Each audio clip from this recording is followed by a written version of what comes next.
O livro de Atos dos Apóstolos, escrito por Lucas e inspirado por Deus, evidente, poderia ser muito bem chamado de Atos do Espírito Santo, pois todas as ações do Espírito Santo são registradas aqui neste livro.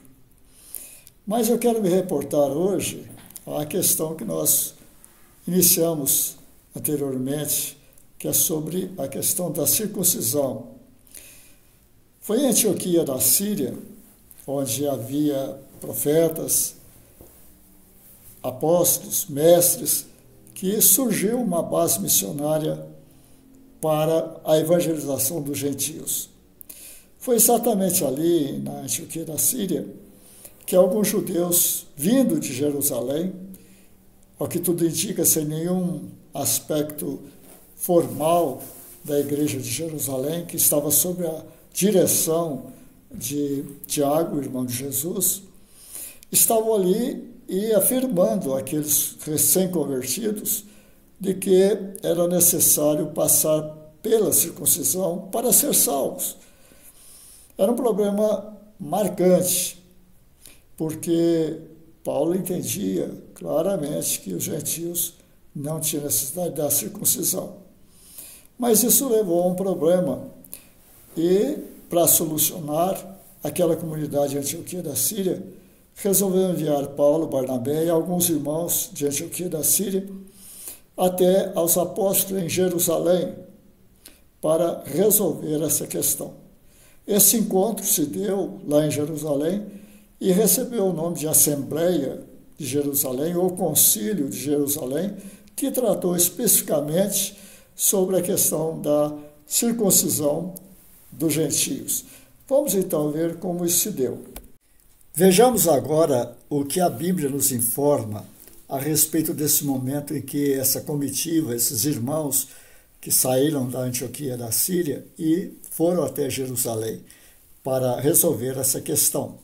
Vejamos o que a Bíblia fala sobre esse primeiro momento, esse encontro dentre aqueles da Antioquia da Síria, inclusive Paulo e Barnabé. Eles estavam dentre eles, dentro dessa comissão, dessa comitiva que veio da Antioquia da Síria.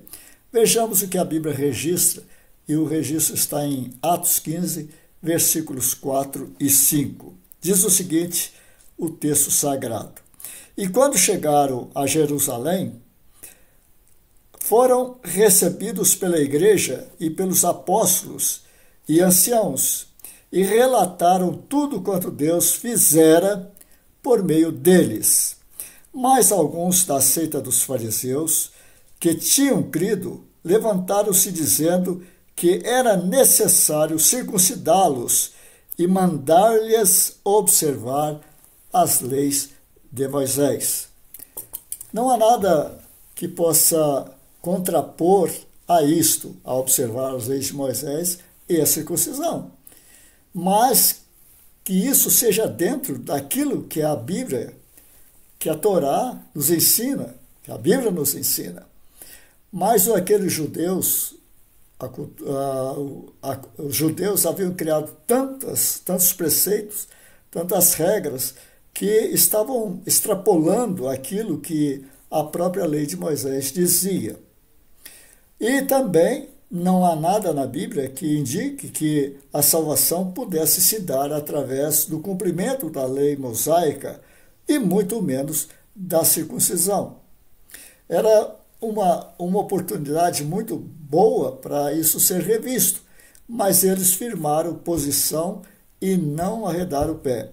Nessa altura é que Pedro se levanta e começa e profere o seu discurso a respeito desta situação. É o que nós veremos. O discurso de Pedro tem início no versículo 7 do capítulo 15 de Atos dos Apóstolos. Vejamos o que ele disse. Irmãos, bem sabeis que já há muito tempo Deus me elegeu dentre vós para que os gentios ouvissem da minha boca a palavra do Evangelho e crescem. Com certeza, Pedro está trazendo à memória daqueles presentes a sua vocação, o seu chamado, ou melhor, a sua eleição para um determinado propósito, que era de levar o evangelho aos gentios, às nações, assim como também sempre foi esse o propósito de Deus para com a nação de Israel.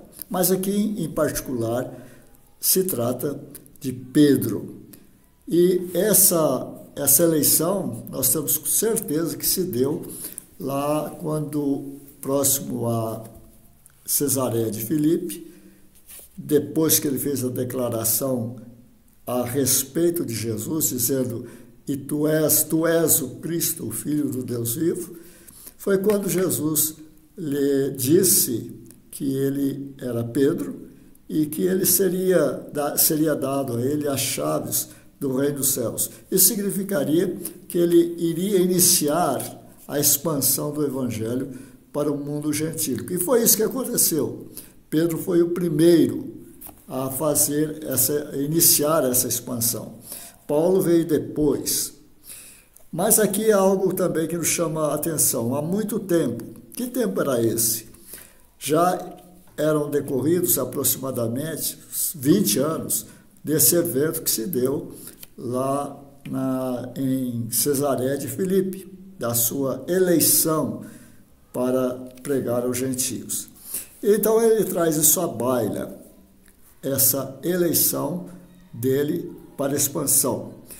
Mas, continuando o seu pronunciamento, o seu discurso, ele diz algo muito interessante a respeito dos gentios com os quais ele teve contato, principalmente com Cornélio, que foi uma experiência marcante que ele teve quando recebeu os enviados de Cornélio em Jope para ir até a cidade de Cesareia Marítima, entrar na casa de Cornélio e pregar para ele. Foi Deus que havia comissionado Cornélio a fazer isso, que havia dito a Cornélio que devia trazer Pedro lá, que estava em Jope. E essa experiência foi muito marcante, principalmente quando nós lemos que uma das palavras de Deus, da Batkol, da voz de Deus para com Pedro, naquele episódio do objeto que descia do céu e que parecia um lençol, e que ali estavam animais puros e impuros. E aquilo marcou muito a vida de Pedro, porque ele não estava disposto a comer aqueles animais, mesmo os considerados puros, kosher.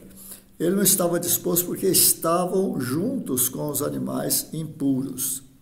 E Deus usa dessa visão para falar uma verdade muito mais profunda que estava arraigada no coração de Pedro e que precisava ser tratada, que era a questão dos preconceitos com relação aos não-judeus.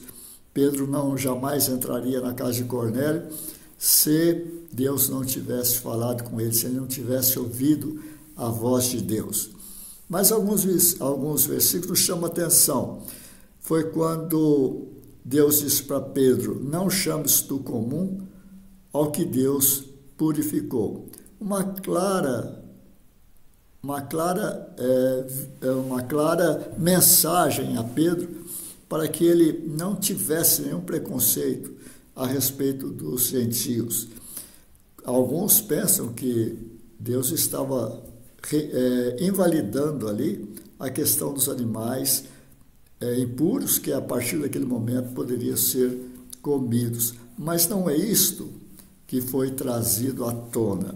Mesmo porque no versículo 28 nós temos exatamente o entendimento de Pedro a respeito desse assunto.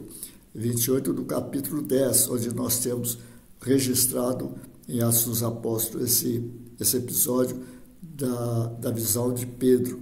No versículo 28, capítulo 10 de Atos, Pedro diz assim: "Deus mostrou-me que a nenhum homem devo chamar comum ou imundo, ou impuro.